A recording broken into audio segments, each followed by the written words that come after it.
मी रमेश मुकादम ग्रामोदय विचार माध्यमातून आज कॉकरोच जनता पार्टीचा काल जयपूर राजस्थान येथे आंदोलन झालं आणि या आंदोलनाच्या संदर्भामध्ये अभिजित दिपके या कॉकरोच जनता पार्टीच्या संस्थापक एका युवकानं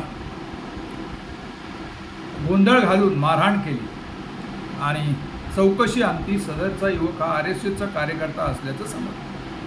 त्यामुळं जयपूरमध्ये बवाल निर्माण झालेला आहे। शिक्षण व्यवस्थेमध्ये सुधार व्हावा, नीट परीक्षेमध्ये होणारा पेपरफुटी आणि त्यामुळं कुठेतरी विद्यार्थ्यांवर होणारा अन्याय आणि हा दूर करण्याच्या दृष्टीनं कॉकरोच जनता पार्टी यांनी देशभर आंदोलन उभारलेलं आहे आणि काल जयपूर येथे हा आंदोलन होतं आणि शहीद स्मारकाजवळ दिपके गेले असता एक हुल्लडबाज युवकांनी त्यांच्या कानाखाली वाजवली, मारहाण केली। मग तिथे जमलेल्या झेंजी लोकांनी, विद्यार्थ्यांनी तो जो मारणारा तरुण होता त्याला चांगला चोप दिला आणि पोलिसांच्या हस्तक्षेपामध्ये त्या ठिकाणी त्याला ताब्यात घेण्यात आलं आणि अभूतपूर्व असं गोंधळ निर्माण झालेला आहे। दिपके याला झालेली मारहाण त्यामुळे संपूर्ण देशात खळबळ माजलेली आहे। झेंजी जे सरकारच्या शिक्षण प्रणालीमध्ये होणारा भ्रष्टाचार, न्यायालयांमध्ये झालेला गोंधळ याच्या विरोधात कुठेतरी झेंजी या देशातला एकत्र आलेला आहे। अभिजित दिपकेच्या नेतृत्वाखाली देशामध्ये जागृती चालू आहे।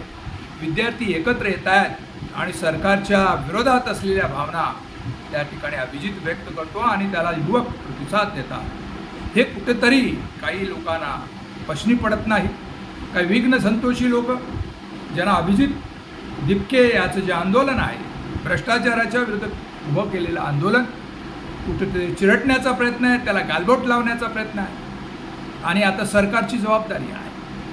ज्या धर्मेंद्र प्रधानच्या राजीनाम्याची मागणी अभिजित दिपके करतो आहे, तात्काळ त्यांचा राजीनामा घेतला पाहिजे आणि विद्यार्थ्यांच्या भावना काय ऐकलं पाहिजे आणि नीटसारख्या CBSEच्या परीक्षेमध्ये घोटाळा होणार नाही याची दक्षता आता मोदी सरकार घेणार का, हा प्रश्न आहे। एकतर एक्सप्रेशन लोकांना व्यक्त करण्याचा अडथळा होतो। विविध जे माध्यम आहेत, सरकार जिथे चुकत आहे, सरकारच्या धोरणावर विरोध केला जात नाही। मेनस्ट्रीम मीडिया गप्पा आहे, गोदी मीडिया आपापल्याच गोष्टीचा आलाप रचतो आहे आणि त्यामुळं आता युवक भडकलेला आहे आणि त्या युवकाला कुठेतरी वाट देण्याचं काम अभिजित दिपकेसारखा तरुण करतो आहे, कॉकरोच जनता पार्टी करते आहे आणि सनदशीर मार्गानं घटनेने दिलेल्या लोकशाहीच्या अधिकारानं महात्मा गांधींच्या आंदोलनाला एक असे आंदोलन होतात आणि अशा आंदोलनाला विरोध करण्याचं काम काही अशी प्रणाली करते आहे। या संदर्भात आता युवकांचं जी काही भावना आहे ती व्यक्त केली नाही तर प्रसंगी या देशामध्ये जे काही लोकशाही चालली ती लोकशाही आहे का, हा प्रश्न निर्माण झालेला आहे। सखोल निकोप लोकशाही टिकवण्यासाठी राज्यघटनेने दिलेले अधिकार जनतेला पर्यंत पोहोचवण्यासाठी आणि जनतेला प्रामाणिकपणे या देशामध्ये राहायला आवडेल अशी भूमिका सरकारनं घेणं गरजेचं आहे। वाढणारी महागाई, बेकारी, कामगार अस्वस्थ आहे, शेतकरी अस्वस्थ आहे आणि सरकार या संदर्भात ठाम आहे।